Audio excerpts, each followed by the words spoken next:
We're going live, co-host. Okay. All right. Go ahead. As a small biz pro, I saw we roll, using procurement, program and control.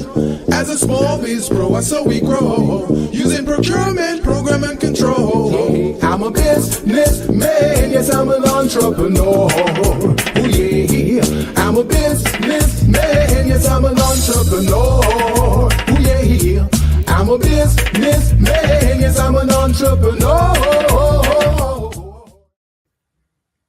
Hello. Everyone. How are ya? This is the Business Zone. And this is my co-host here. She's joining us today. She got you on the nick of time. So how you doing, co-host? Yep, I am good. Just got here in the nick of time, so let me get my background right and all that. No worries. Go ahead and take care of business. I will be there in a second. But hello, everyone. How are you? Happy holidays, and glad to be here. That's all I can say. That's right. Well, all my small biz pro, all my proteges, and all the entrepreneurs out there in the marketplace in Southern California, beautiful Southern California. I want to thank you and welcome you here to the Business Zone. Thank you guys for being loyal supporters of the Business Zone. Today, we're going to have an amazing show. We're going to have a very special guest that will talk to you guys about AI, and you can use that to improve service delivery to your customers, preferably in the training space and other spaces. So we really want you guys to tune in and check it out. If you're on Facebook, if you're on LinkedIn, if you're on YouTube right now watching this show, it's going to be an amazing show, guys. I really want you to check it out. And if you have not yet subscribed, I hate to use the word subscribe, guys, because it sounds like I'm asking you for money. But if you haven't followed us yet, but it's not like it's something new. They have to do this for everybody, so it's just not just us. It's everybody that they're following on social media. Because today everybody's begging for money. I'm going, no, man, that's not what we do here on the business. We provide you guys service. It's not about the money, guys. It's about the support of the community, the Business Zone, and we are happy to be here, and we're happy to bring what we bring to this audience. And so, it's about supporting us and making sure that we get noticed on YouTube. That's important. That's right. And build that algorithm, guys, so we can get the number of supporters that we need. The last few shows that we've had here on this podcast, guys, has been phenomenal. It's been amazing.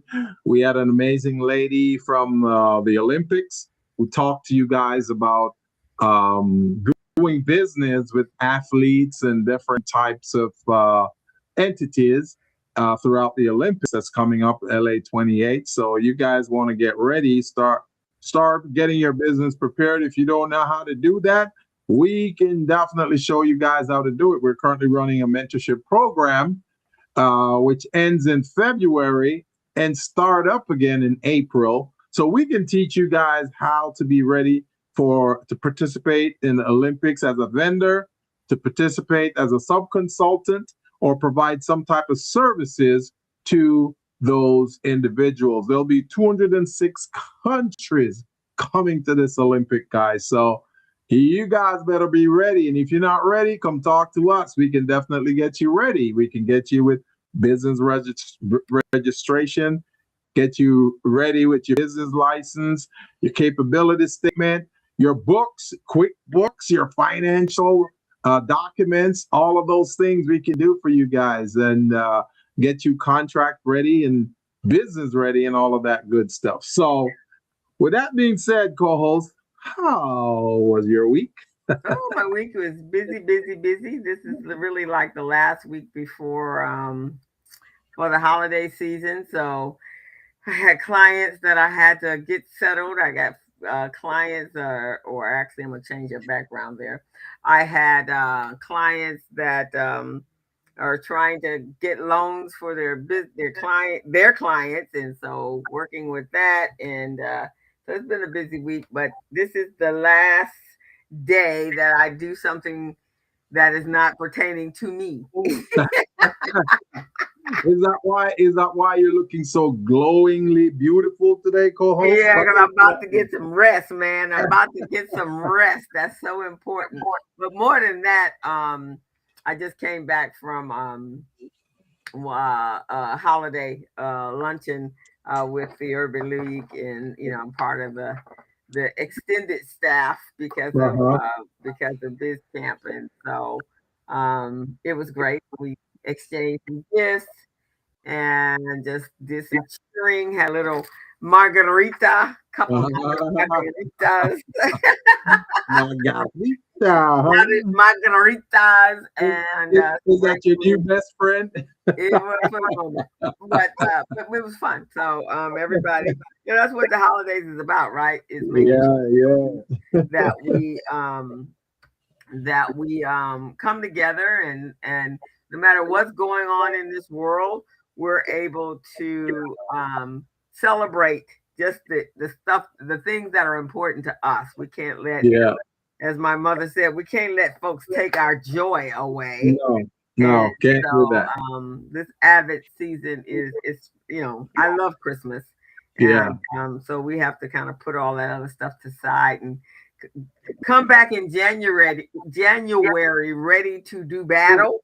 Yeah, man. But in the meantime, we have to enjoy ourselves. We have to enjoy our families. We have to do what is right for us, Yeah. and taking a break is very, very important. Oh, for sure, for sure. I'm definitely looking forward to this break coming up, man, because there's so many things I need to do. I mean, programmatically, there's some things I need to do with my website. I want to add some programs and services on there for the small businesses, and I just need some me time for me as well. So, you Yeah, it's know, important that you refresh. So we're oh saying yeah, that to everyone out there. This is the yeah, time. Yes, we work hard throughout the year, but what we want to make sure is that we refresh so that when we come back in January, we are ready with, as they say, boots on the ground and ready to go to battle because we got some stuff to do. We have midterms coming up. So if you guys are yeah. not pleased with what's going on out there in this crazy world that we in, we need to be fully awake, fully. Exactly, exactly. And as you know, 3 days after Christmas is my birthday, and Ah, every year when it comes to my birthday, I don't really have a birthday. I have a birth month, so I'll celebrate the whole 30 days from that day. So that's what I do. So I'm trying to pick a spot where I want to go, not too far, because you know me, I don't like the long traveling, all that good stuff. okay. So you actually gonna go do something. I want to go do something. Okay. Well, that's a nice thing. Yeah, Yes. Jackie's birthday. I always remember yours because Jackie's birthday is today actually.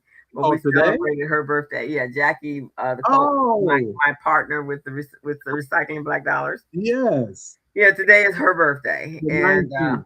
The yeah, so 19th. the 19th. So we Well, happy celebrated. birthday, Jackie. I'm going to look in the camera and wish you a happy, happy, happy birthday today.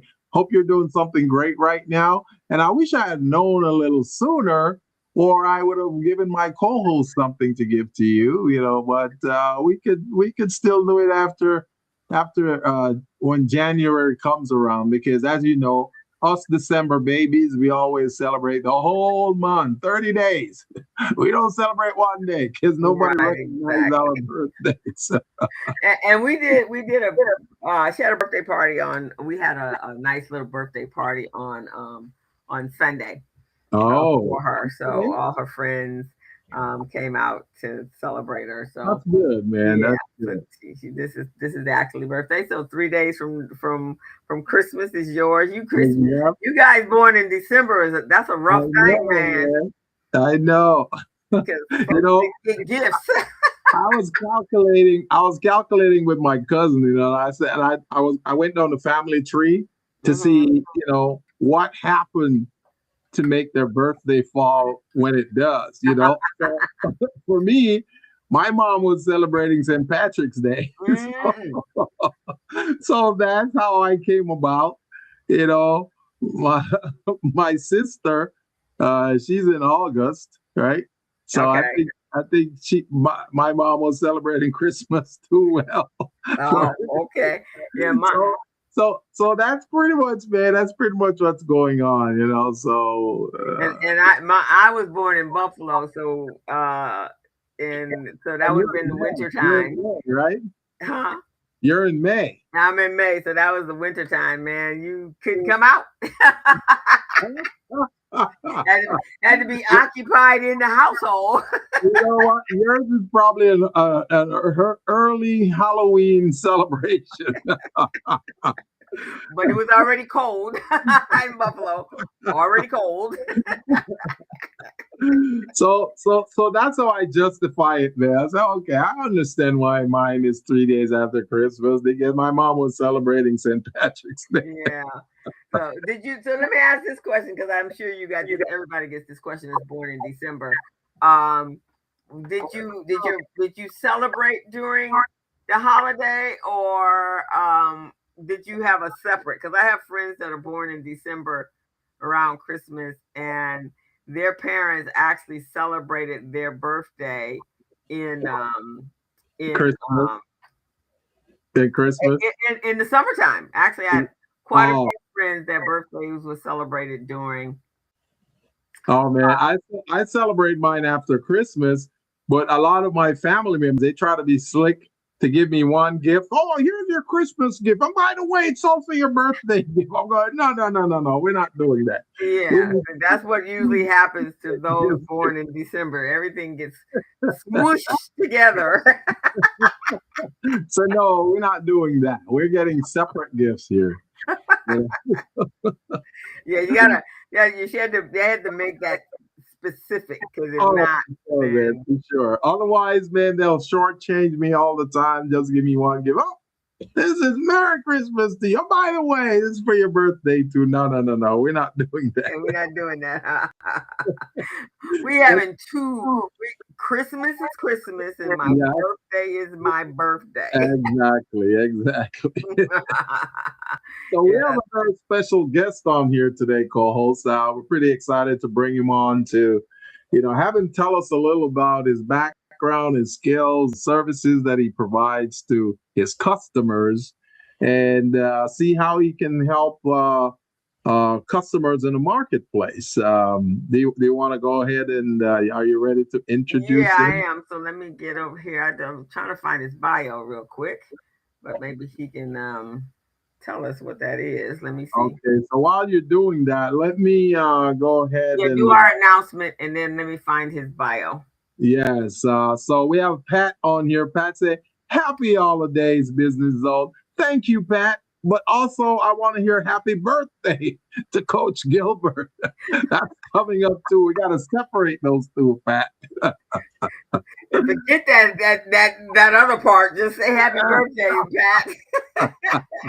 We gotta separate the two, okay?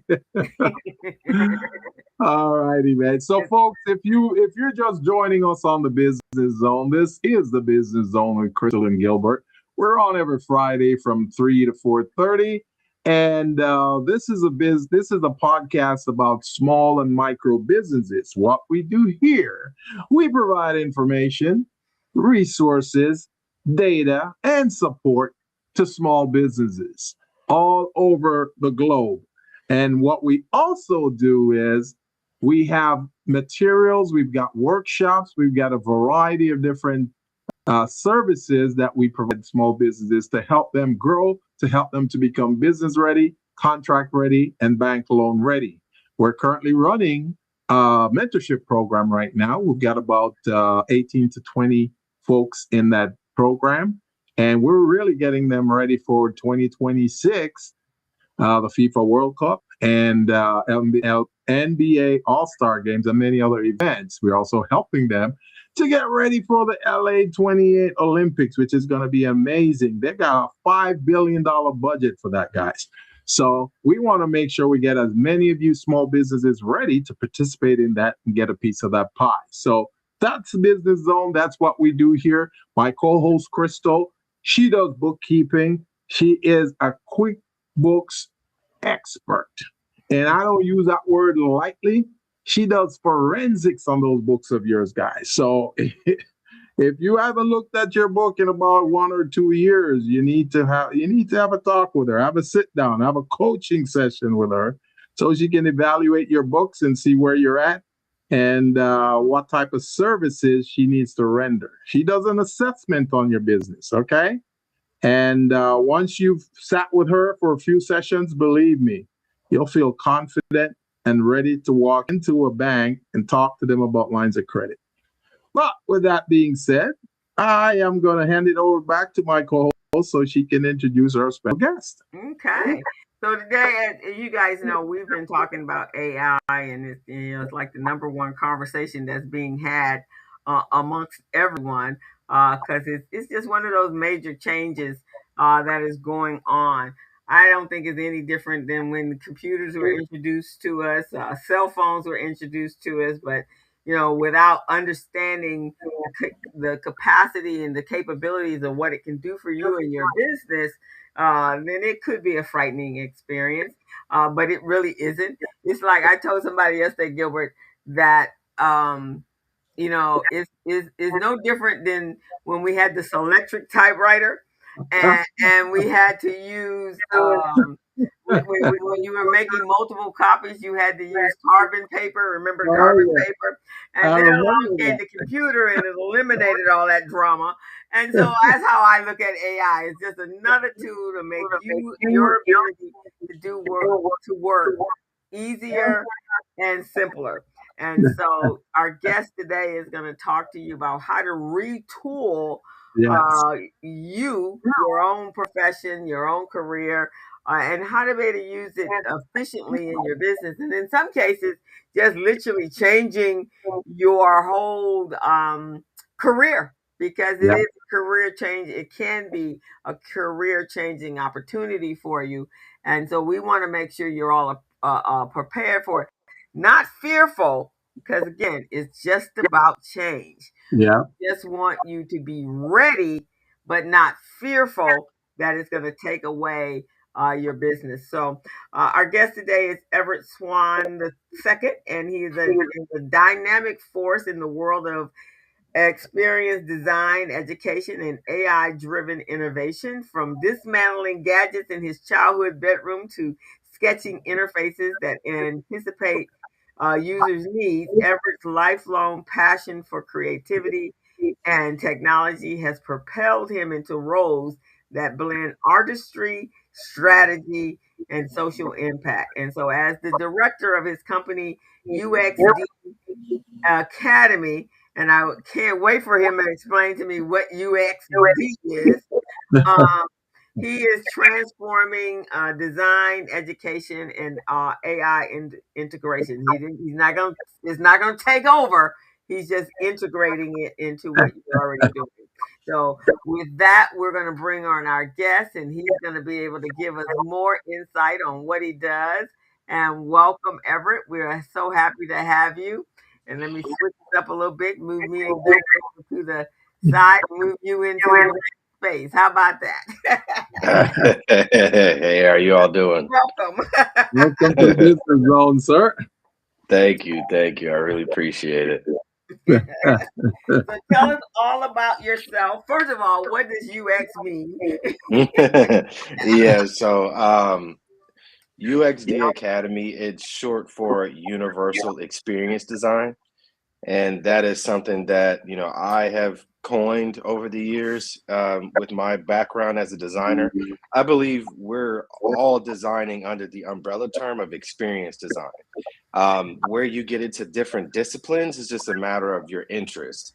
And so user experience is largely about how a software or a system works.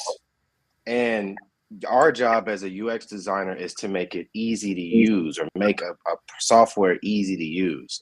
And so what I've done is incorporated AI into my curriculum and really just showing people, like you said, it's not about so much AI taking over, it's just transforming the way that you do things today and the way things work today. Exactly, because so many people, I mean, you hear it every time you mention AI. Certain areas like teachers and stuff just think that is cheating, and I find they are really doing their students a disadvantage because you're doing career changing. What does that future look like if you don't incorporate AI into your world right now? Absolutely. It's one of the things that I'm constantly getting other small business owners to accept is that this is a new way of working. AI will be a co-pilot or a companion to your business if you want it to scale. And so with these new tools, these AI tools, specifically automation tools and things like that, these are the tools that are going to help you, scale and help level the playing field as you're competing against the larger companies. And this is speaking obviously for the small business owner. Okay. So tell us about the school and what is the course and how do they go about that? And then just kind of walk us through, where we need to, all of us need to be, not just our business owners, but us as well. What do we Mhm. need to be doing to familiarize ourselves with the many AIs that are out there or chats or whatever? Yeah. And how does each one work and how do we incorporate it? Gotcha. So I think the first part of your question is about the school. So UXD Academy is my online education platform where I teach career switchers how to become AI experience designers and automation engineers. And that is on a platform called School, SKOOL. You would get to my community just, going to my website. But effectively, what I've done is I've become, more or less the translator of all the information regarding AI and design, and now put them in a centralized location for you to go and study. I'm basically giving people the meat and potatoes on what they need to learn in order to successfully transition into this space. And so that's effectively what the school is about. I have my own proprietary curriculum, but I'm also showing you the different content creators that I learned, specifically as it pertains to AI. This is a copycat league. We always are pulling from what other people are doing. And so I am doing that by showing not only what it is that I have, but hey, here's what I learned. I tell people all the time, YouTube University taught me a large majority of what I learned. So let me give you the courses, so to speak, that I learned on YouTube University, which are other content creators. So that's what the school platform is. And what people should be doing is not only joining my free community, but it's just you have to know how to speak to AI. This is where Mm. you get prompt engineering, that term coming in, right? I like to translate things. Look, that's just how you talk to AI. It's point blank, period. That's all it is. So, how you talk to AI is important because what AI allows us to do is to be less of the person that's actually doing the work and more of the person that's directing AI to do the work. So you Mm. have to know how to speak to AI. And that's largely some of the techniques that I am providing and showing you how to use in practice. Now, so are you more? So do you? When you, well, I see you're founder of this, but are you a Mhm. content creator? Is that how all this started, or? No, I was, again, my background is somebody who is an executor. So I would design everything from websites, web applications, mobile, and all of that. And then when I noticed where the world was going in 2022, when ChatGPT was first announced, I said, okay, this is where we're headed. I need to get it. I need to get ahead of this so that way I can teach this in my program. So I started practicing building with AI. And after I've automated my businesses, I'm like, okay, now I can automate for clients. And so what I've done is built my agency called Our Table, which is an AI transformation agency where I literally help small businesses safely introduce AI into their to their workflow and help them become AI ready. Yes, ma'am. So I did that, made that switch once I saw ChatGPT come out in 2022. And so since then, I've been helping clients, small businesses, automate their workflows, automate parts of their business. And it's been great. And I've just been turning around and teaching people how to do the same thing. So you kind of are way ahead of the curve.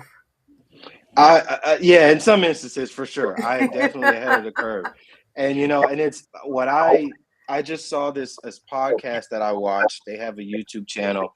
And what's great, they just released it like hours ago today. And a lot of the stuff that they're predicting in 2026 validated things I've been saying since 2018. So in that regard, yeah, I wanted to, and one of those things to be exact is that they predict in 2026 portfolios will mean more than credentials. What you built will be more important than your credentials. And I've been saying that for years. I'm like, client, especially tech companies, they do not care about you having a degree anymore. Can you do the job? How do you prove you could do the job? Your portfolio. Because people can make up portfolios. Hey, I'm the greatest thing since sliced bread. I've done this, Right. but there's nothing to prove it, no track record. But when you actually build or do something, the proof is right there. So folks can see it themselves with their own eyes. And also, you know, I think I've said this to you as well, Gilbert. Those of us that are boomers, what we went to school for many years ago, we could not sell today. If we were coming out of school today with all of our BAs and MBAs and all of that stuff, it would be insignificant. Because when I came out of school in the 70s, late 70s, early 80s, computers really weren't out there yet. They were just even, and that was the green. I'm aging myself, but it's the little cream color box with the green lettering, right? Yes, ma'am. So we didn't even have. We had this electric typewriter. That's what we had. That was our computer, and it was driven by us.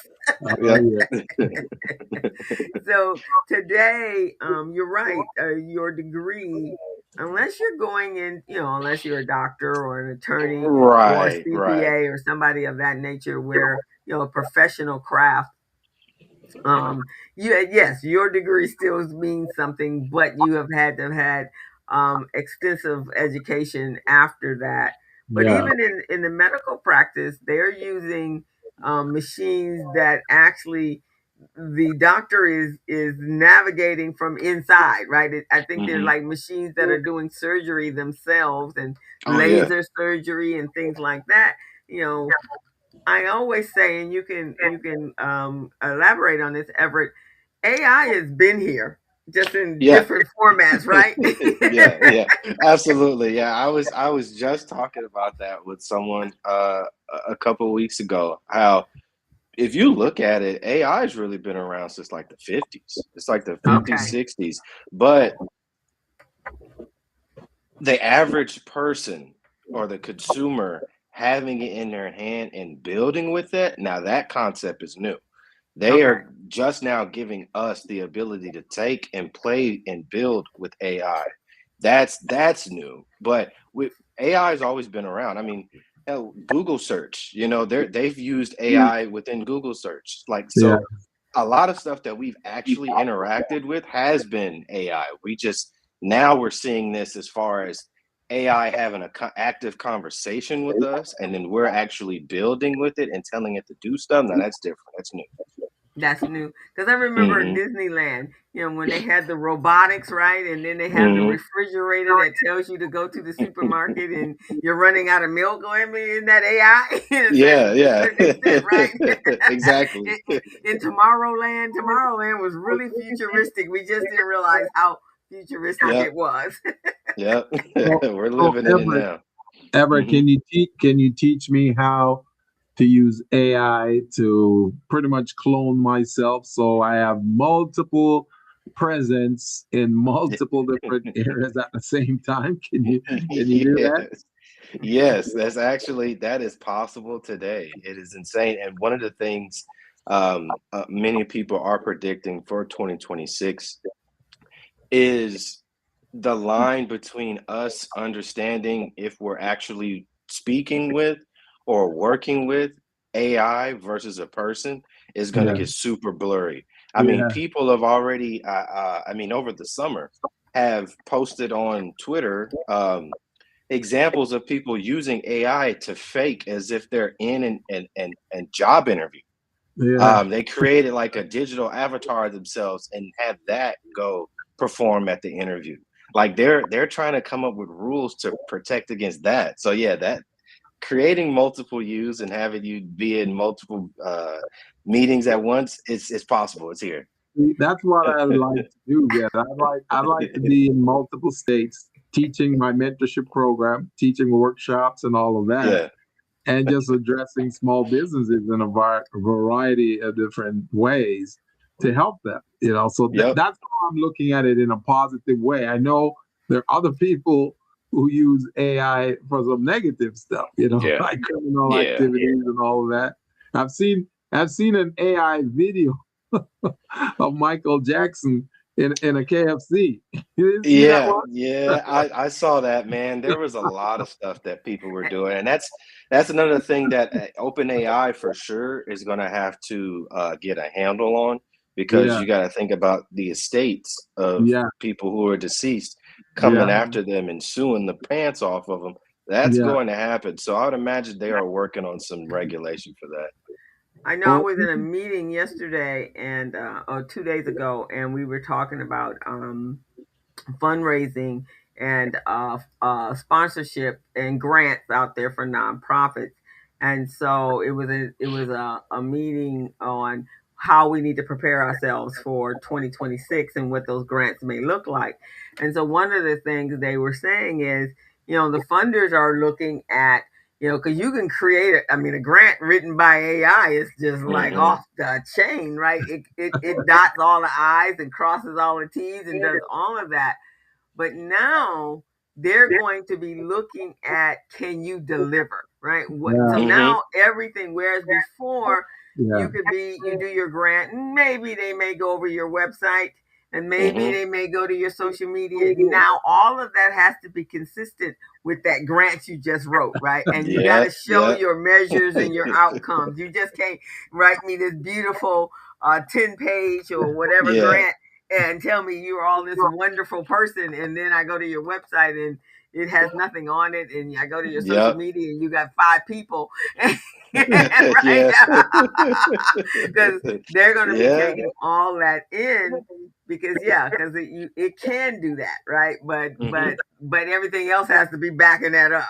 So I guess that's how exactly, we'll be able to determine what's real and what's not real. exactly. R144 said, I'm old. LOL. Oh, they're Right, saying because it's that a they're new too world. old for this. But But then we you felt the same. Then we feel the same way about computers when they yeah, first we came did. on. We did. I remember when I was seeking jobs when I was I think it was 1991 or somewhere around there. I was seeking jobs, man, and I had to use a typewriter to type up my resume. I, I hated it because when you make a mistake, you got to go back with a whiteout and you white it. Right, exactly. Just because I was afraid to use a computer, man. So Right. And a lot of people were. That's how that was. In fact, when I first started my business, it was home computers. People were now buying. They were more affordable, right? Your not your laptops, but they weren't affordable. Hmm. But a desktop at home. But the problem was when you worked at a company, you just come in and hit some buttons and it went straight to the program that you use, right? But when you go home to your computer and nobody programmed it to go straight to your computer. So everybody was so afraid that they were going to break the computers. And so they were afraid to do anything with it for fear that that's what was going to happen. And so I remember that vividly, actually. So I was telling some friends the other day, I said, when you go to college, you get your theory, but you're truly not job ready. Right? No. So I went to secretarial schools. I could get some skills that would pay me money that I could get paid for, not the theory that I learned. And so I made sure, and at that time, computers were trying to merge in, but it was really more from a data side. So I focused not necessarily on regular typing. I focused on data entry because the hospitals were they had those big, huge mainframes in the coldest part of the building, downstairs in the basement in the dark all by yourself. And so I made sure that I think at that point in time, I think I typed like 110 strokes a minute. And so now I got a skill I can get paid from. So that was just like the beginning, right? You had to, like you did, Everett, think forward. How am I going to make money out here in this world? Yeah. And that's that same scenario that you described. That's the same one that we're in right now. It's literally the same. You have to just, okay, this is where things are going, reverse engineer from here. One of the biggest things I tell people, if they are fearful of AI or anything like that, the first thing I do is get them to just change their mindset a little bit. All right. So let's flip here. AI is the smartest person you have access to who doesn't know a thing about you. So you need to train it, talk to it to understand you. So where I would start is say, all right, I would give AI my resume. I would give it any certifications that I just recently got. I would say, all right, here's what I've been doing in my career the past X amount of years. I have this skill set. I'm good at this. I like to learn this way. I don't like to learn this way. That's all the context I gave it. Now, I need you to give me 10 business ideas that I could start right now based off of what I just told you. Then once it gives you that 10 and you pick out a few that you like, all right, I need you to help me walk through this, building this, starting this business, step by step. If I gave you a budget of X amount, how can I start this business? And just have conversations back and forth that way. And you would see people would kind of breathe a sigh of relief and say, okay, now, I am telling AI what to do. It's not forcing me out of anything. It's just amplifying what it is that makes me me. Go ahead, Paul. Go ahead. And also making you, because we can easily become relics in our own, especially if we're working for in corporate America, right? Some new person comes along and much more energetic than you are, and next thing you know, you're training them, and now they're your boss, right? Because they didn't come in with new data, and you still got the old data. And the one thing that I have found with people hate change, right? Oh yeah. So when you bring in something new, but we didn't used to do it like that. So, but we don't used to do it like that. Ain't gonna keep you employed. No, it's not. You gotta be right. Exactly. You can't be doing like you used to. Where are we going for the future? And I saw that on your web design is one of those, right? In the beginning, you guys had to use code. So that wasn't just anybody could come in and design your website, and you could charge $5, $10, $15, $20,000 for a website. Now you go to Square, you go to Wix or any of those, and you just tell it what you want. And that was even before they acclimated AI and or template, and then you just had to change the wording or change the font, and voila, you had a website. Now you just tell it what you're looking for, right? And it just generates stuff. So you would have been out of business if you stayed back there with what you used to do, right?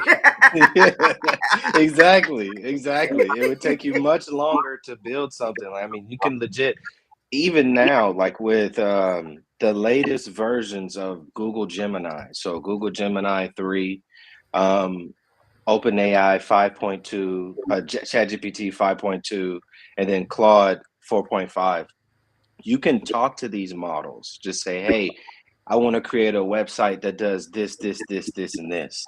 And in 30 seconds, it will build you out a website in full code with animations. And all you got to do is just hook it up on the back end. Here's my domain name. Here's this. And right then and there, you got you a new powerful website. I mean, I was telling somebody, now is the best time to take advantage of AI. You can't be scared of it. You need to take advantage of it, especially as Black people too. Like, this is our opportunity here. Like, this is it. Don't miss this train. Yeah, Yeah. I agree, because it's so accessible and it's not costly. I have something, Everett. I've got something I want to share, and I want to get your feedback on this. Okay, so I'm going to share a screen with you right now, and co-host, you got to guide me on this because so go down to the little screen. I may mess it up. Okay, so let me go here and play this one. This is an AI right here. Yeah. You see it? Yeah. Yep, I see it. Okay. Street lights burning, see the smoke in the sky. I'm still dreaming bigger than the blocks I reside. Gold in my chain, but the weight's in the story. Every scar on my skin is a note in the glory. You feel me? Okay. I just wanted to play a few seconds of it so you can see it, man. That's AI right there. That's Michael Jackson and Tupac together. Now, these guys have never been together performing or recording. Oh, no, because one was dead. Yeah, one wasn't even alive. But Yeah. you're right. Let me stop sharing here. Let me stop And sharing. on that point, so yesterday, Everett, I do another podcast on Thursdays called the Community Briefing, and we had an artist. He does actually political cartoon. He's a political cartoonist, but he's also a creative artist. And so in their world, because again they haven't educated themselves, they're very fearful that the hand drawing will be obsolete and people won't want it, or their paintings will be devalued in a way, and then people can copy their designs right off the internet. So what would you, our advice to him was to learn is, go at, I think if you educate yourself in this space, you find out how it can augment what you do. What would you say to someone that make that same comment? Yeah. That's one school of thought that you hear with a lot of creators. And it's not dissimilar from the people who back in the day who were against color film, right? Moving from black and white to color film. So like, it's the same thing. I think there is another school of thought though that thinks that because we move into the future where a lot of things are AI generated and has an element of AI to it, they believe that experiences, craftsmen that are crafts that are completely built by humans, their value will only increase because there's less people doing that. So it's like, for example, I remember when I think it was during the Biden administration where they were pushing like EV cars very heavily. And people were predicting like, okay, well, if we theoretically got rid of gas and was pushing more towards electric, well, that just means the price of gas cars are going to skyrocket because people are going to want those experiences. I think it's the same thing for AI generated art versus human generated art. Human art is going to skyrocket in price because it's going to be seen as more valuable and less accessible. So that is something that I would say, and it's the same thing with filmmakers. There are some filmmakers who are embracing AI within their workflow, and then there are ones that aren't. Like, I know Christopher Nolan, he's not with AI all right, well, he's going to continue to make masterpieces like Interstellar, like Inception, like we're going to regard that. So my question to that person would be, who do you want to be? Do you want to be the Christopher Nolan, or do you want to be someone who complained, about AI? Which one do you want to be? And I think also along that same point is that if the whole idea of running a business is to be as cost effective as possible, right? And Right. so in the film industry, a lot of the films cost so much money, and it's hard to get that money. It's not like, and in this day and age, it really is costly because everybody's salary is costly. And so if Mm-hmm. it takes you to do some animation design and you have to hire 25, 30 people, and it takes you months to do that. Not that we want to put anybody out of work, because I do think that people can find their space in this, but I think it would bring more dollars on the back end because you're not having as many expenses on the front end in order to create the film. So when you went to sell the film, it's going Mm-hmm. to be more attractive because the least amount of money went in. Not that you didn't want these people to make money, but the least, depending on the film, right? Right. The Right. least amount of you could use animation or AI to generate certain parts of the film, not the whole film, Exactly. but to Exactly. cut the costs on the film. Exactly. And it's like the story is still yours. Like the Yes, story is yours. It's just, you're using AI as a tool. It's a tool. You're using AI as a tool to get or to execute your vision. That's what it is. So I think it's just a mindset shift. There are going to be people who oppose anything new. As you said, we don't like change. However, I think if we are intentional about using it for good and then safeguarding it, that's with regulation laws that protect the intellectual property of copywritten material, then everything's all good. But there's always that element of the negative side of things, what people will use to do to exploit it, which is understood. But that's why it's important for our leaders to really put these laws in place to protect against that. yeah, and now in the legal world, I think that's a whole new open range for them because Hmm. now you're looking at those contracts differently, right? And when you're uh, putting your content online, you need to make sure you got your disclaimers and your legalities and your Hmm. copywritten and your trademarks and all that stuff in place, so you can no longer whether they. I know you get this Gilbert all the time, can I do the poor man's copyright or the poor man's trademark? Nah, you can't do none of that right now. That's you non-existent, man. you need to go to the copyright lawyer. That's what you need to do and put out the copyright money. But that's what I Yeah. think. So tell me the different types of AI. How do you use? I know they don't all do the same thing. They do basically the same thing, but which ones do you use for what?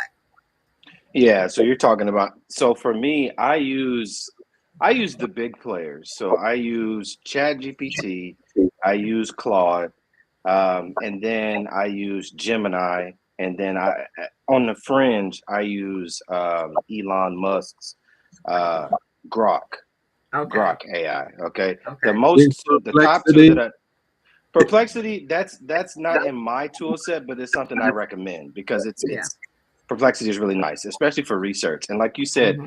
they all basically do the same thing. They all have certain specialties, right? So as it pertains to writing copy that sounds more natural um, and more conversational, I would use Claude for that. Claude Hmm. is also really good for analyzing or summarizing data. So if you want, what I do all the time, certain videos that I like, I would copy the transcript and then give it to Claude and then ask it Oh, to analyze the transcript, give me actionable insights with quotes, and then show me insights or action plan that I could use to leverage in my business. I like So that. I do that. I give that to Claude all the time, but I also do the same thing to ChatGPT. With ChatGPT, I use ChatGPT a lot for strategy. So when I want to flush out an idea of some sort, I would talk to ChatGPT, and then I would also cross-reference that with the other models. So I'm using the other models as more like a counsel to get other points of view on the same topic, and then I will then kind of make a decision on where I want to go based off of the outputs of all four of the models. Yeah, I use so for like I use it with the show. So I use ChatGPT, but if I was looking for something a little bit more on a professional, business level, like if I was writing content or an outline for a presentation that was very technical, then I'd use Claude for that. I love Perplexity for the research because of the citations that it does. So if I'm writing a book or whatever, I want to roll some stuff over there. And even Claude told me, so my chat, I've actually personalized it. So we got a relationship going on, and he knows what I like and all that sort of stuff. And he knows all the stuff that I do. My co-host has a boyfriend. I got a boyfriend. His name is Partner. He knows that. He's my partner. And so he will work with me on some things. And I'll say, and the conversations you can have, like, what do you think about this? Oh, yeah, that's awesome. And they're so wonderful with being your rah-rah team. Right? Yeah. You know what you should do with Claude? You should give Claude a scenario and say, hey, Claude, I'm going on a date tonight, and this guy is kind of like this, and he's this. What do you think? Let's see what it says. Well, they do that too.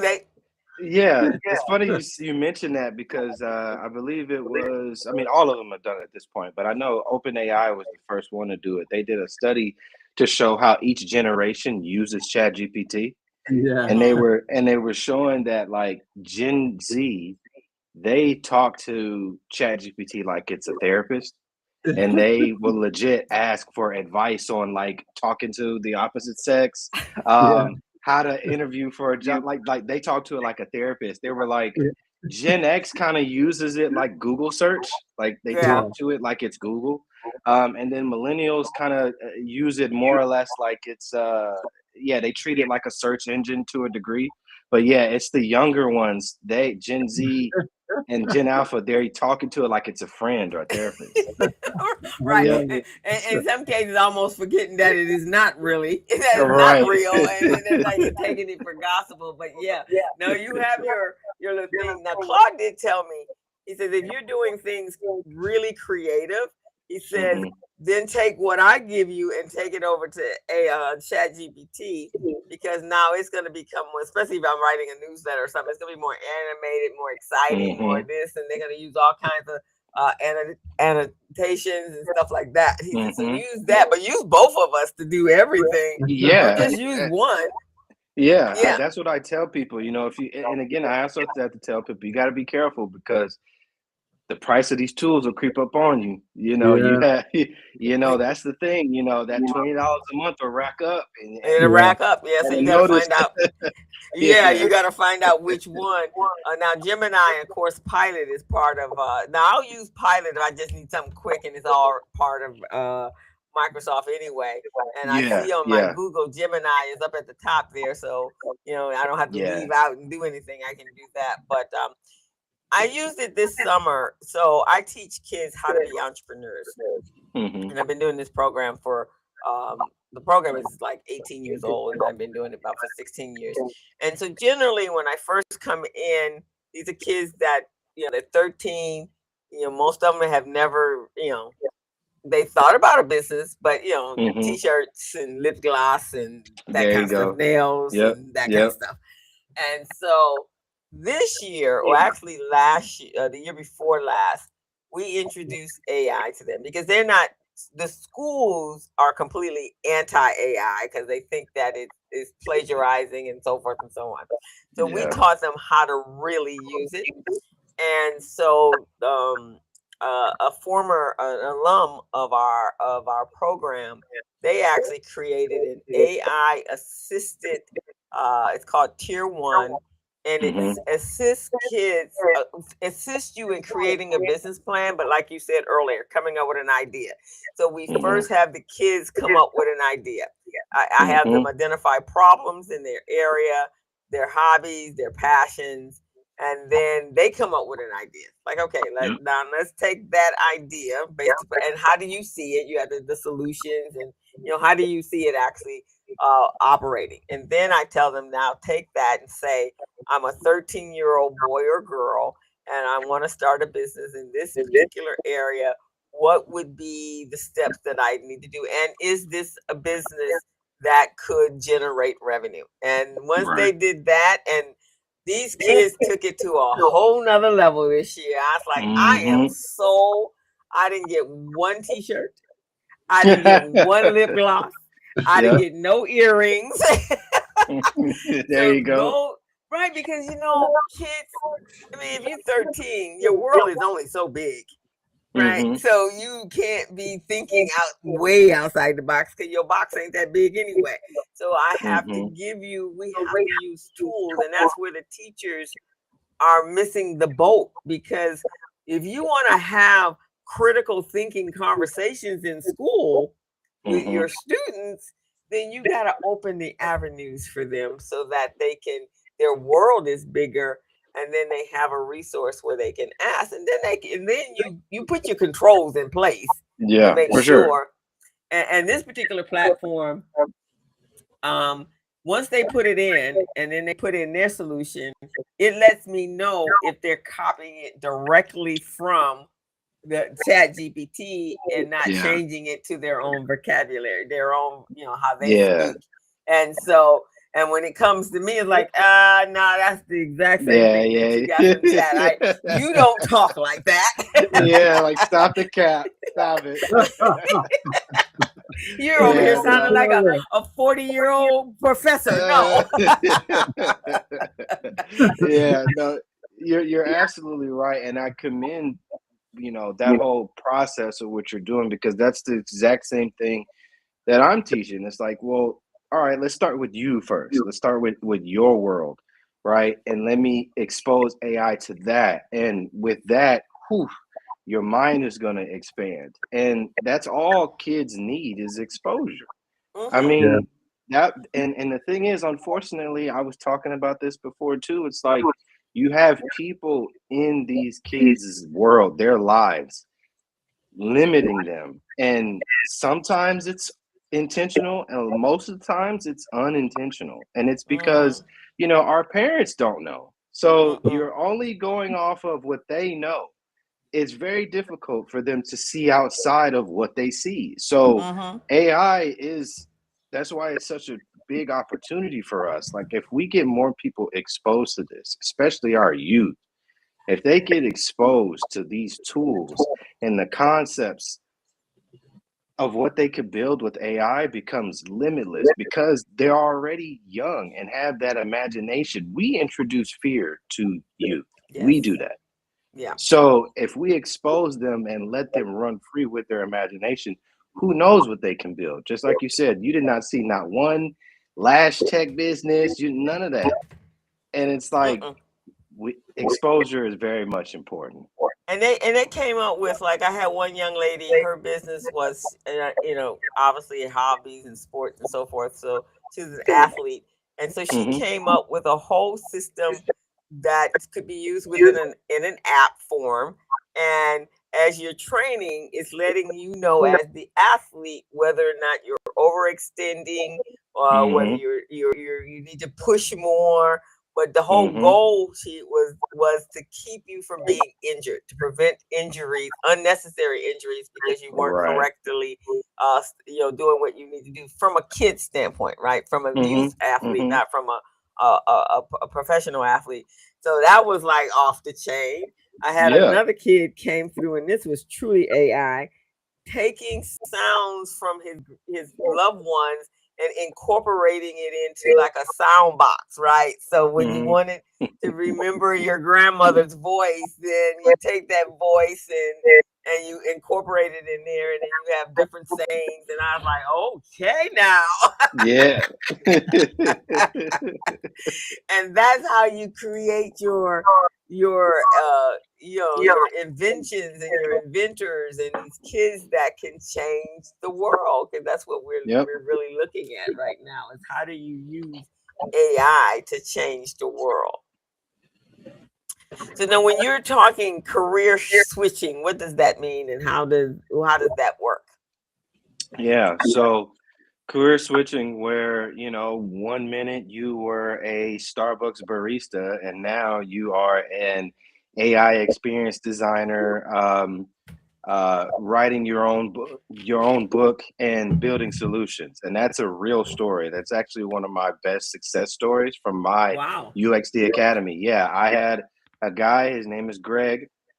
He he was actually a part of the first cohort for UXD Academy ever. That was in 2018. He was a Starbucks barista. Okay, so he worked at the Starbucks and he ended up taking our course. And then I'd say probably a year or so later, he landed his first role as a UX designer. And 4 years later, he's making well over $250,000. Wow. That's great. So it's possible. Like that's what I mean by career switching. It's what I do is I teach what I've learned in both in college and from self-teaching and 10 plus years of corporate experience and 13 total of I take all of that and distill it down into a level that anyone 13 and older can understand. And part of the reason why I'm able to do that is because I'm taking what you know in your life experience and just attaching AI to it. That's all I'm doing. And so, and part of that is using less jargon. That's another thing that deters people from this. It's a big pet peeve of mine where people tend to over explain what it is that we do to make it sound what it is, not that hard. And so I just show people that no, it's not that hard of a concept. You are a designer, you just don't know it yet. And so I have to train you to think like one. And that's all it is. Okay. So what is so your course, what is the cost of your course? Yeah, so I have 3 offerings. So one is the do-it-yourself model. I completely give my course material away for free. You could go to my website and go straight into the free community. And in that community, I have required books that I require my people to read. I have books, I have certifications, I have video training materials. My course is broken down into 3 phases. One is just like teaching you what design is. That's more like graphic design. And then I take how to apply that into creating software. So becoming a designer, being able to design multiple experiences from web, AI, mobile, whatever it is. And then the third piece is showing you, all right, now how do you get a job? And then once you get the job, how do you stay there? So job preparation. Okay, yes, that's a twist. Yeah, it's very much a twist. So because a lot of people like, boot camps for sure, it's like I liken it to teaching you how to fish, but then they drop you off in a desert. And it's like, well, you don't, like you didn't set me up right. So like me, I am preparing you how to land the job, so how to position yourself on LinkedIn, mock interviews, portfolio decks, all interview decks, right? And then once you get the job, all right, well, how do you work with developers? How do you work with product people? How do you give and receive feedback? How do you run a meeting? Like all these sort of expectations. Oh my God, that's just that's what is needed for young people in the work environment, workforce, because they don't get that from anywhere, right? They just know how to design and be behind the screen, but they don't know how to interact. They don't know how to sell themselves. So basically you're training entrepreneurs, because you need all of that to be an entrepreneur. But Absolutely. I love the fact that you require them to read books. Oh yeah. Now you can do the audio book if you want to, but you got books you have to read in order to understand this. So that's the free community. That's the free route. Where you pay me is if you want guidance. So if you want weekly guidance where I help you build your portfolio with a minimum of 5 case studies, I help you with the job prep and all that sort of thing, then that's just $80 a month. We meet once a week. And then if you say, you know what, I have gotten certifications, I've done design, I just need to do AI related work. Okay, cool. Well, then you can do 8 weeks personal upskilling where you get to work on a client project that I have. And at the end of that 8 weeks, you will have either a working prototype that you could put on your portfolio, or you could turn around and sell it to a business. Oh, I like wow. I like that. I like That's very hands-on. My nephew Mhm. went to SCAD to be a director, film director. And so, of Mhm. course, you know that to get into that industry is a tough one. He is running, I think, a reality podcast, and he does all the Mhm. editing and so forth for that one. But you know, over the holidays, I was going to give him a Christmas gift that can help move him into his Mhm. space. Yes. so you could use the AI to do a lot of editing also, right? Video editing and create Yes. short There. films. Yes. There's a Yeah, tool. There's a tool right now called Descript. It's yeah. Descript. Descript. Um, Mhm. it's basically an editing tool that has AI in it. So the cool thing is, what you could do is, one, you could edit voice material or video content, and you can upload the content in there. And what Descript does, you can one edit the video by its transcript. So Okay. Yeah. you could do that. You can also dub or clone your voice if you need to, right? If you misspeak a word, you could Mhm. clone your voice and re-record the word. You could also take from one piece of content that you upload, you can generate YouTube clips, TikTok clips, short form content, long form content, blog posts, anything you want to create from one video. You can have hundreds of assets. So, So and that is that And part of your class too? that is a part of my workflow. Absolutely. I mean, I edit a lot of my own video content and I use Descript to do it. And I show people, all right, here's the Descript. Here's how you load a video. Here's how you edit the video. Here's how I make my TikTok clips. Like all of that is right in there. Wow, because this script is part of we have we're both on YouTube, but I have the Mm-hmm. audio over at Podbean, and that is one of the tools that's over there. Mm-hmm. Um, we use Opus Clip Okay. for when I clip these up, and but that I have to investigate that. Might have to take a class myself. Yeah, Linda said I'd yeah. like to sign up for the $80 plan. How do I do Yeah. that? So yeah, if you go to the website is www.uxd.academy. Okay. Once you go there, at the top you can see UXD program. That takes you to Mhm. our program, and there's going to be a button at the bottom right that says join now.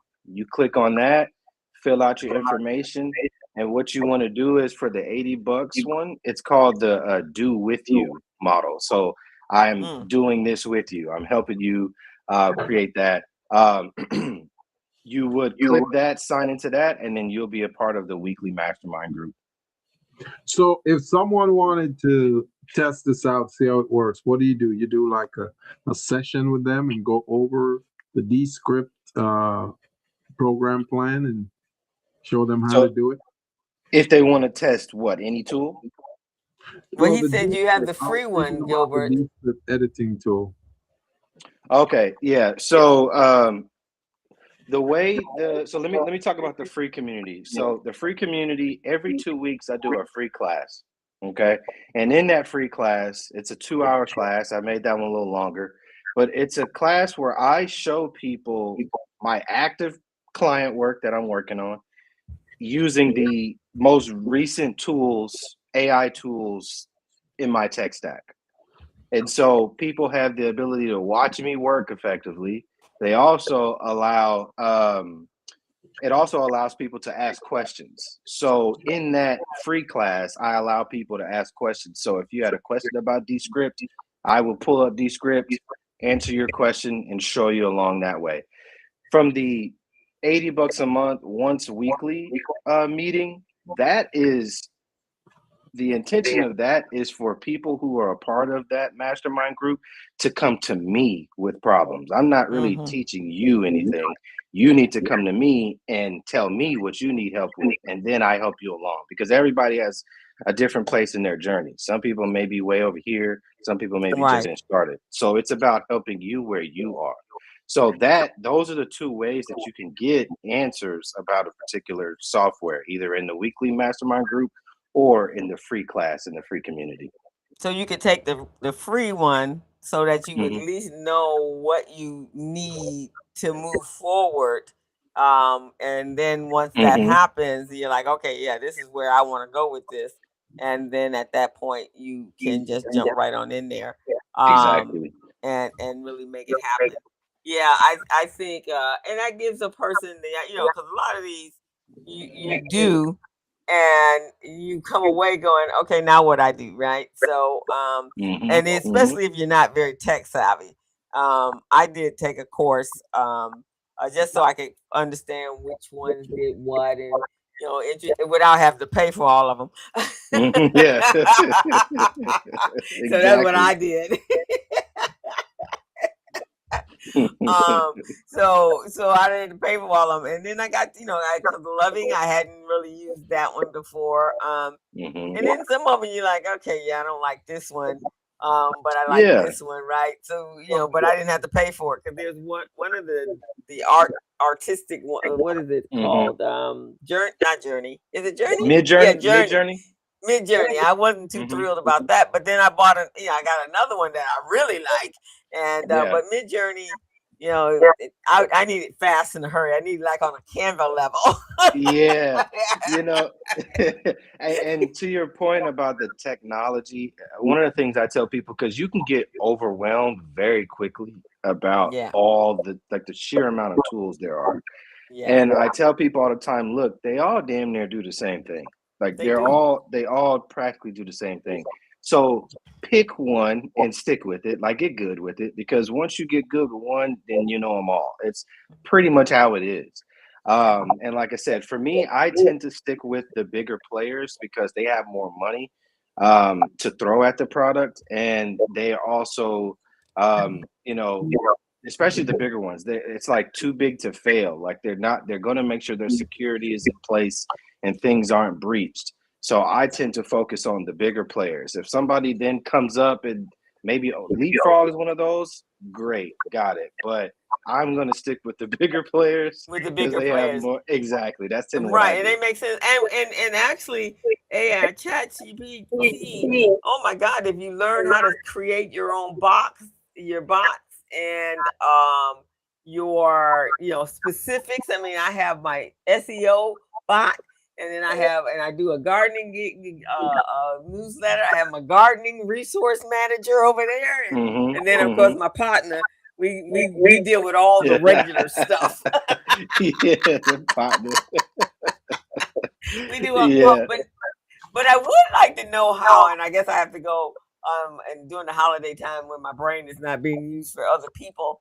You know how they're using them to your um automate your office, your Mm-hmm. routine stuff, like caring for your email, and I never know, you get all of these things, like which one do I Yeah. really use, right? And how much you gonna charge me? It's like the CRMs, like tons of them Yes. out there Yes. with a whole lot of different price points.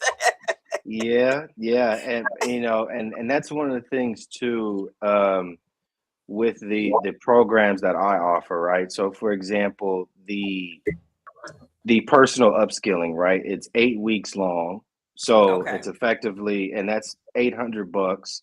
So $100 a week effectively. And at the end of that, you will have something that actually works. So for example, someone built an email management system at the end of the 8 weeks where a new email would come in, AI would analyze the email, it would label it, and then it would reply back to that in the owner's tone of voice and communication style. See, that's what I'm talking about. Because Gilbert, I mean, look how many emails you get a day, and then and they sort out right what's important, what's not important. Yeah. See, that's what you need, because you got to go through. I get like a couple hundred emails a week, and then sometimes they get buried, and I've separated them by tabs for spam and promotion and stuff. And so see, my primary that's good, because when you have an assistant going through emails for you, they don't know which one is the dangerous email and which one is safe. So they'll probably open all of them because they're trying to help you. And then that's when you open certain links and they take over your computer. So this system that you're talking about could just separate them. So then I could go back later and look at it. Oh, nope, I don't want that one. That looks dangerous. Or you see what I mean? Yeah, because we do have to be. Can you put right here in the private chat, Everett, the sign in? Because Linda said, I got you. You got it. Okay. Yeah, I see what's going on there. Okay, and so, then one of your clients, I guess, says she signed up, and Everett's been extremely modest, and he covers way more than you expect with no fluff like you get from other AI programs. So that's your flowers. Yeah, well, thank you. I appreciate that. Is it $7.99 for 45 minutes for the consultation? No, he's clearing it up. I'm gonna get it from here. So that's just the orientation meeting, but for the 8 weeks, and then after that we decide what day we want to start our 8-week program. So that's what that is. So that's the direct link to get it to the $80 a month one. Yeah. Okay, so Linda, you got that? Linda's very interested, and Pat is interested also. Okay, no, I think this is, and that's the key right there, the education.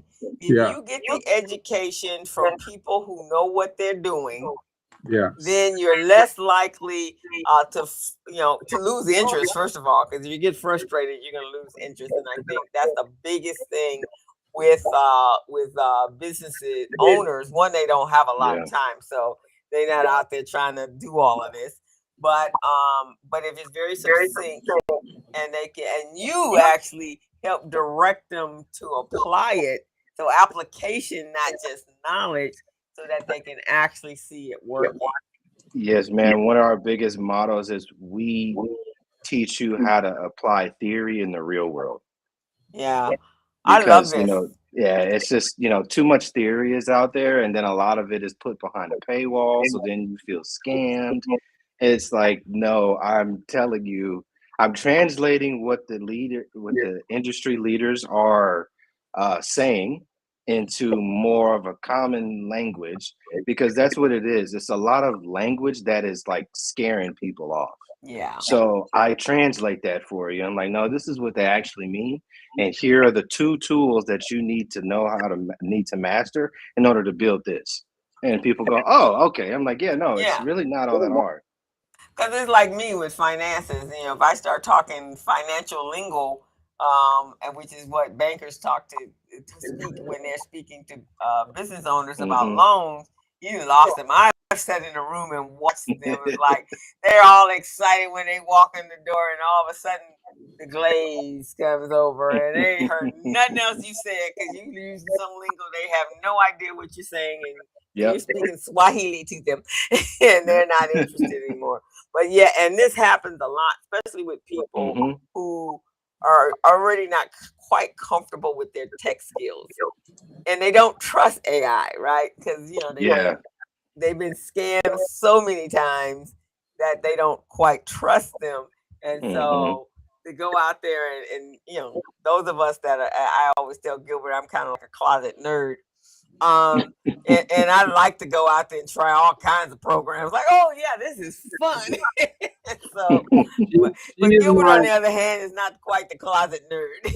She's my little experimenter, man. She goes out there and experiment on these things and come back. You know, you should try this one. This one is good. I said, all right. I have someone that's like that for me, so I completely understand. You completely understand. I understand Earlier it. today, I was talking to a girlfriend of mine, and she jumped all into AI. In fact, that's what she's using. We all are coaches, and so she's actually augmented it into her coaching skill set. And so we were talking about the kid program. So three of us. One is just finished up her coloring book, and she's ready to get it published, and the other one's out there getting ready to get her published. I got books that I've actually written utilizing AI to help with it, because it just cuts on the whole process, man.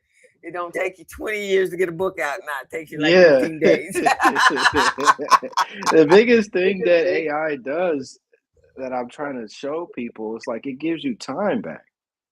Yeah, it gives you time. It gives you time back. That's really what we should be looking at AI. But see, I get the fear side of things. I get it, right? It's like there are jobs that are going to be replaced, right? There just are. But you now have an opportunity to now, I'd say, not even rely so much on a job. It's like now you have the opportunity to be an entrepreneur with AI. Yeah, which is different. I remember when the .com era started, and I actually worked at a .com company. That's when they were throwing money out there. Oh, you got money, you got an idea. Let me just give you millions and millions of dollars, and as long as you go in public, then I can get my millions and millions of dollars back. So this young man walked in, and I did I was the accounting department, and he walked in, and he was 17, and he's like, "I'm a programmer," and I'm like, "Okay, but I don't see that on nothing on your resume. You worked at like the Starbucks, right?" And he came in, and the boy came in at 80 grand a year. I'm like, whoa. Yeah. There was a photographer who'd been doing photography for years, and he was at 40. Here this kid come in at 80. And I was like, okay, we're in the wrong business, man. Wrong business. Everett, Linda said, when will the free course be starting? Well, the free course is always always available. You can sign up for the free community right now. Okay, so you just and that's the link. Yeah, I just put the link in the chat. So you need to be, I don't know if it's not every school district. You need to be in the ones that are more chartered. You need to be in, and Gilbert, is he in your contract class? No, he's not. He needs to be in it. Because you need your certificates and so forth, so that you can. For sure. There's a school, and she may take you without all of that. There's a school, if you're interested. It's called Da Vinci, and it's in Los Angeles. It's out on out by the in El Segundo. Okay. Yeah, and I'm they looking at do that right now. Yeah, so they do. They're more. What the school does is it has industry clusters that. And that's the curriculum that they teach. And those are if a kid is interested in science, so one of the floors is dedicated to science. That may be doctors, they may be chemists, that may be biologists, that might be agriculture or whatever that is. And then there's a floor that's geared to entrepreneurship. So that's architect, that's graphic arts, that's this. And I did my 2 years ago. For 2 years, we did our biz camp there in the summertime. And these kids, and they got a waiting list out of this world for parents trying to get their kids in that school, because it's not your same old monotonous routine kind of education. Is geared toward an industry cluster that they actually could start working in. But I think her name is Chrysla. she might be interested in, maybe over the summer you can put together some sort of program, because they've done drones there, they've done building robotics there, they do all kinds of things in there, and that's where their funding kind of comes in. And then the other school, they have one not too the same high school, but it's not too far from where this one is. That one is more, they call it their remote. So the kids go to school 3 days a week, and then the kids go stay home and they work on their own. All of it is based upon you being prepared for college. Yeah. So there's no bells, there's none of that. Kids operate and they have community areas set up like college. In the smaller school, the teachers are the ones that move from place to place, not the kids.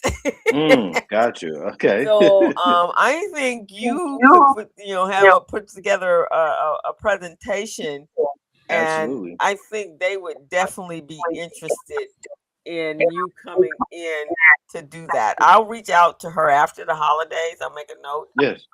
And then make that introduction to her, and just see if she might be interested in you coming in. Maybe you can propose. I can come in and do a 6-week program over the summer, and something of that nature, because you can augment all the stuff that they're doing. Into this.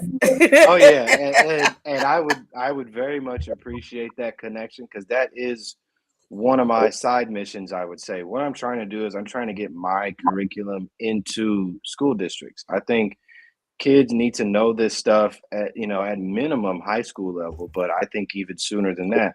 But what I am shooting for is trying to get my curriculum adapted into high schools, but then also into colleges by way of certifications. And I think, a lot of colleges are going bankrupt because of, it's just they're not providing real value, and the cost is just too exorbitant for most people. Yeah. So, all right, well, I think their pivot, rather than going bankrupt, is let's lessen the cost of accredited certifications.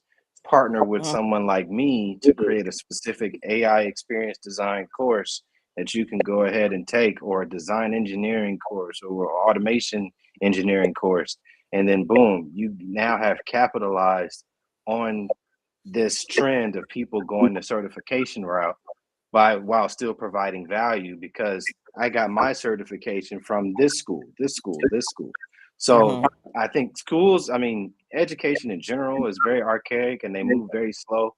But I think you're right when it comes to like charter schools and privates. Those are going to be easiest. You need the more innovative schools that are looking to making sure that the kids have an opportunity to find a job, not just a career, not just a job, right? And so, so I think Da Vinci for sure. And then from a college level, I think you need to come in through the entrepreneurial program. I would say Trade Tech would be a good entry level. But you will need, for Trade Tech, you will need your and you can talk to Gilbert about that, your certifications. Because they're trying to fall under they're not under LA Unified. LA Unified is very challenging. No, Trade Tech is under the LA Community College District. They have nine colleges. Nine colleges. I do have a friend that works in the college space. All of the colleges, actually. Because she does a hospitality program, but like at Southwest, she's done a hospitality program, and they brought her in. Compton College brought in they bring in outside entities, especially for the entrepreneurial program. I know the Marin. Let me talk to Carolyn after the holidays, because she knows she's got friends in all of those colleges, and let's see if we can get you there. I'm gonna introduce you to another friend of mine. His name is Armand. He does an event with the community colleges as well, and all of the guys are doctors and what have you. But they all run this. I think it's called a man or men or a man or something like that.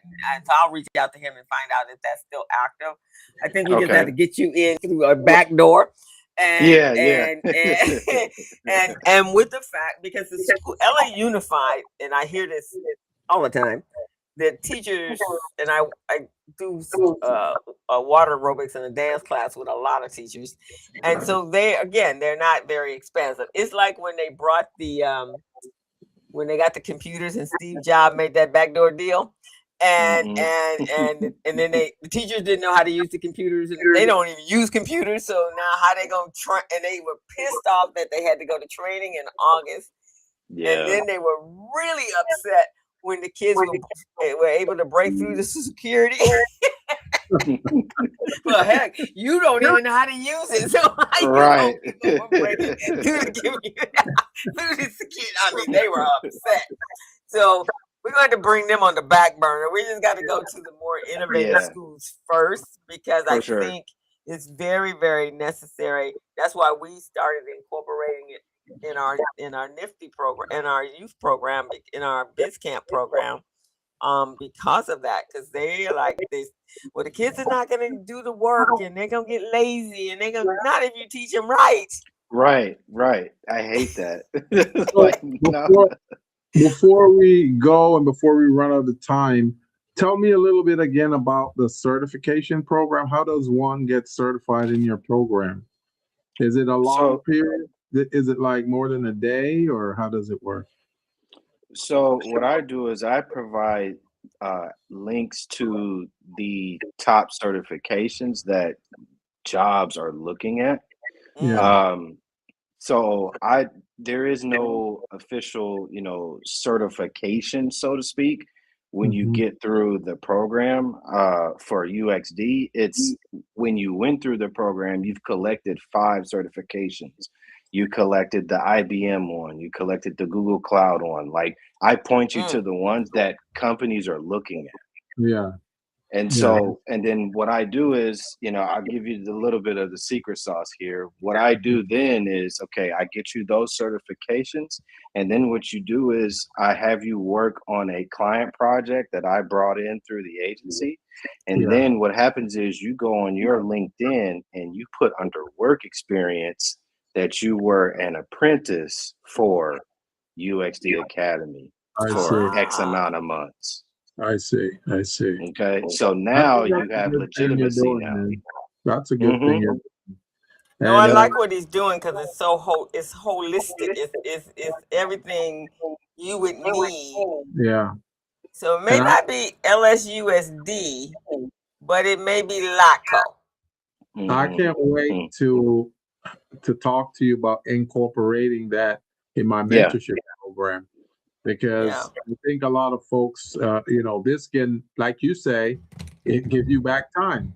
So this is going to help a lot of folks to expedite some things, get a lot of things done in a short space of time with regard to procurement, contracting, and all of that. So you and I definitely are going to have some more conversations on this. My series 2 of my mentorship program is coming up in April. So we'll talk about how we can get you involved in that. For sure. I'm with it. And then let me see, LACO, the LA County of Education. Are they still doing those classes, Crystal? I heard someone recently did a class just like we did. So they do, and what they do is if a grant comes up that is teaching, like referring to AI, and the grant may say it may be for multiple years and quite a bit of money, and then it just has to be done up underneath the umbrella of a college, right? A community college or somewhat of like. Then Gilbert and I, there was a RFP that you filled out, right, Gilbert? Yeah. So and then it was to teach with LACO, and they needed to teach a skill set to their to those coming in that were in social services, and they wanted to get them out of social services, but they needed to have a skill set in order to do that. So I taught a 12-week program.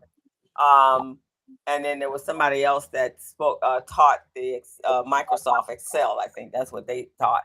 But I taught them bookkeeping, QuickBooks. And you did a phenomenal job, man. Our success rate was how about 90? How much percent? 99? Yeah, 95% higher rate. Hey, We Yeah, had there we go. behind that. Yeah, so yeah, I'm very proud of that. So Yeah, that's nice. she doesn't talk much about it, so I have to brag about her. Hey, You know, hey, I'm the same way. I get it. yeah, so the young people, the young adults, most of them were women. There's a few men. Yeah, we got them, and so the program also they actually spent 6 months because I did that part. Carlos did the Excel, and then yeah. LACO itself was doing the workforce readiness. But yours has the workforce readiness in it, so Yeah. they had to go through and teach them how to interview and how to do that and how to interact. And so after the end of the 6 months, they were ready to go out there. And I even referred them over to some of my clients. I'm gonna have to revisit them, Crystal, to see. Yeah, revisit them because I think with bring this it again. AI piece, this is important because we don't have a problem in the sense that if they, the skill sets, we already know we're behind the 8 ball. And so if this is where the future is going and the schools, the high schools and the elementary schools are not teaching it, then they got to get it in the middle schools. I mean, in the high schools, but college, at least from the junior college level, if they get it, they could then be, Right. able to work. Right. And then that's where, if it is like a junior college class or something like that, I'm sure there are programs within high schools that allow kids to take, a college class for credit, you know what I'm saying? And so they could still, while they're in high school, get that certification because they took this, class at a junior. Yeah, I had several kids that actually, back recently, a child, this year they're coming up. She's graduating from both high school and her junior college at the same time.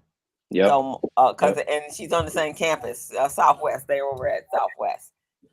So Southwest could be one, but yeah. So after the holidays, I'll reach out to friends of mine's, Carolyn, because she knows she's from the junior college space, and then I will reach out to over at Da Vinci to make that introduction, and then I'll let you take it from there. Perfect. Right now, Thank you just you need so to be much. in because I think the way you presented it just now is like, this is sweet, man.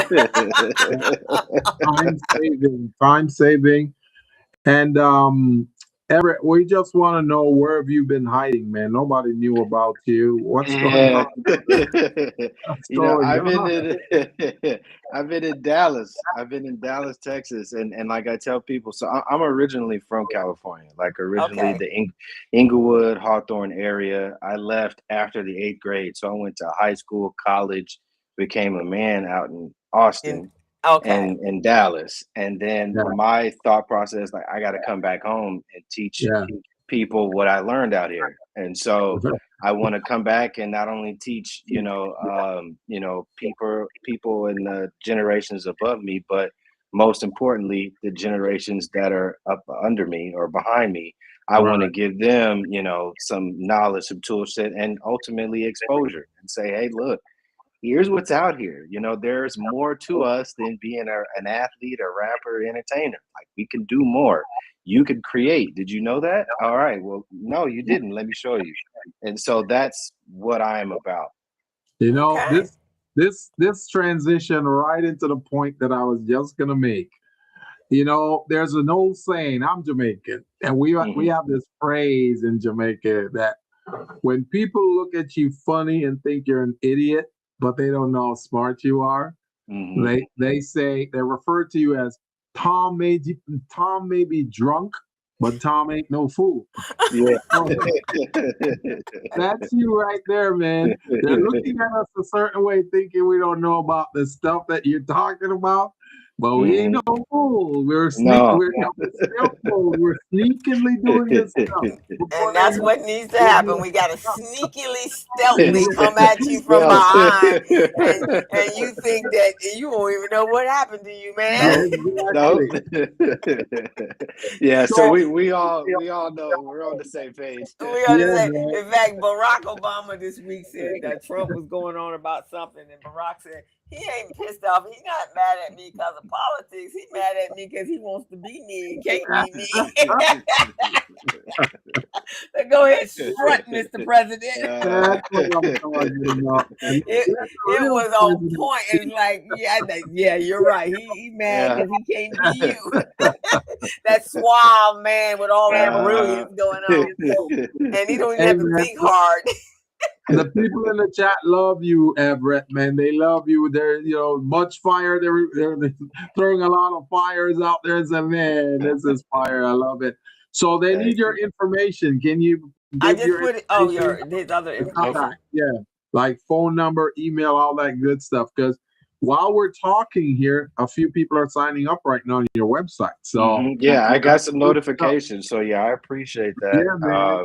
See, that's what this is all about, man. Like Crystal and I say, we're not operating in silos around here, man. We want to make sure that we come together as a tribe and we help each other. Because each person bring a different set of values to the table and different skills. So we want to combine all of those and put it out there so everyone can eat. And that's what we're doing right now. Exactly. So with my mentorship program, I'm going to bring you in. We're going to have a conversation. I'm going to bring you in and see how you can help to enhance that program, man. So we're taking the level. As a matter of fact, the program is called Next Level Mentorship. Okay, that's what it's called. So we're taking this next level, brother. So we got your number. We got your information. Crystal is putting your contact information now in the chat. So let me see. Because the thing about this is this video that's being created right now on this podcast, it's gonna be on YouTube, and it's gonna be there for a while. So people are gonna come, they're gonna see this show, they're gonna go, oh wow, who's this guy? Oh, let me see how I can get a hold of it. And I'm gonna share it out to my network, and for sure, so man. That we're gonna make sure it's intentional. That they find it, because they may not look for it after the holidays, but we're gonna make sure it's intentional. But I have someone else that so that my youth entrepreneurship program, we use a company called Nifty, Network for Teaching Entrepreneurship, and that's the curriculum that we use. But Connie, who is our representative, she is into AI. And I don't think she came on today, but she told me she really wanted. I was telling her about it, and she was talking about another class. I think they had a big conference out in Vegas, AI conference last month or earlier in November. And so she had heard about something over there, but I think she would love this one because she really wants to be more. And they're always she's looking to incorporate it more into our program. So we do so they have a number of schools, and that may be a way to get into the schools is through her. But she is definitely interested in it. So I'm gonna share it with her when I after I edit it. I got to do some editing to it to make sure it's doing what it needs to do. And but I'll make sure she reaches out to you, because that may be a way to get into some of the schools. The more, and they're not just Nifty is not just Los Angeles. It's all over the country. It's one national, but it's also worldwide. Our kids do competition, and that's how we keep them engaged. We do local competitions for I do it with the Los Angeles Urban League, and then that we do local competitions. We're still trying to get you in the Inland Empire, Crystal. We got it there. The competitions that you're speaking of, are they kind of like hackathons? They are kind of, sort of, but what we do is the kids create their business plan in 3 weeks, 3.5, three Okay. weeks actually. The one we do, and so 3 weeks, and then they pitch. So with the Urban League, we normally we do 2 cohorts. This year we're doing 1 cohort because of funding purposes. And then when our kid wins within the Urban League, then they may be selected for regional. So that's all of California. And then if they win regional, then we do a citywide competition, and that's several other schools in the city. And then if they win regional, they get to go to national, and then national to international. That's the level. So it's actually business plan pitches. We'd love to have you to come out and talk to my kids in the summertime. I think they love it. They would love it. Easy. Yeah, and then and I'm gonna introduce you to Connie, because when we have our regional, they like to have guests come out and talk about entrepreneurship and so forth. So I have a lot of folks in the education of children. Yeah. if children is your thing, man. Yeah. Everett, you've done an amazing job here today. But I'm gonna be honest with you, man. You exceeded my expectation. I didn't expect any of this. I expected a boring guy come on here talking about boring stuff. And you have done far and beyond that, man. This is amazing, brother. And that's why I'm looking forward to teaming up with you so we can get this mentorship program going with you being a part of it. Because what you bring to the table, man, it's going to be light speed, man, for these entrepreneurs. Light speed. Oh, yeah. I'm excited. Yeah, I'm with it all. I really, really appreciate you all, having me on and talking to your audience, and, even some of my audience that were watching. I really appreciate your time, and I mean what I say. So I'm ready for the reaching out for us to partner, because that's what we need. And especially moving forward, I mean, we just got to be real about the landscape where we are in America here. Like, we have to band together. Right, because our kids are not going to be ready, and they ain't trying to get our kids ready to be quite honest. So if they're not ready, you we have to take course. You're part of the tribe, brother. You're part of the tribe right now. Yeah. So we gotta.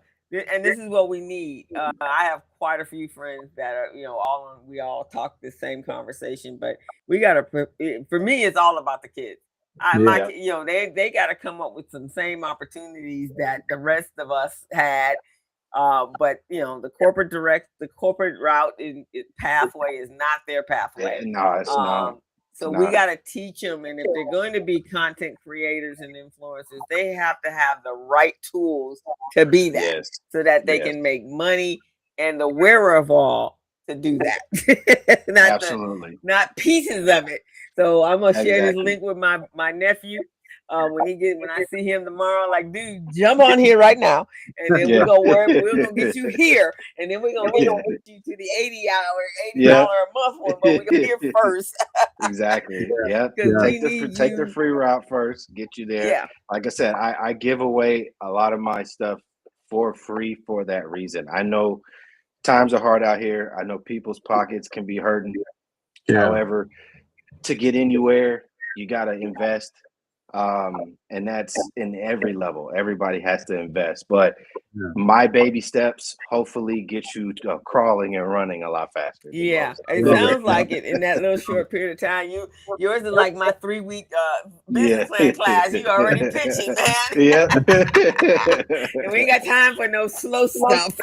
Yes. Is there anything you want to share with the audience right now? Like, tell them about how they can get a hold of you, anything coming up that they need to jump on, or anything like this is your time for your free community service message right now. Got you. Yeah. So join the free community, join again the weekly mastermind, whatever it is. But what's going to be coming new in next year with the free community? I am a former athlete. A lot of my family were athletes, so competition is very important to me. And so what I am going to be doing is hosting AI skills games where I will pair people up against each other to vibe code or vibe build a particular idea. And so they'll be head-to-head tournament style. Do you think it's too late to get him in the Olympics, man? No, but it's not too late to get him involved in all the other stuff that I'm doing. Yeah. So we're gonna make sure. I'm loving what I'm hearing, man. This is great. And I have a tennis program that we have a learning center. So we're looking to, we have some kids that are doing animations. We've talked. They took an animation class with us and some other things, but this one could be. And so I'm gonna talk to and they're high schoolers on their way. And this is how you get to the kids. You got to go through it through the auxiliary programs. And gamified experiences, help out too. So definitely that competition is coming up. And then lastly, the big thing that I've been loosely letting out there, but next year, one of the things that I'm going to be doing as part of my Learn to Earn pipeline, where I'm educating you, but also giving you opportunities to make money as a side gig by way as an AI consultant.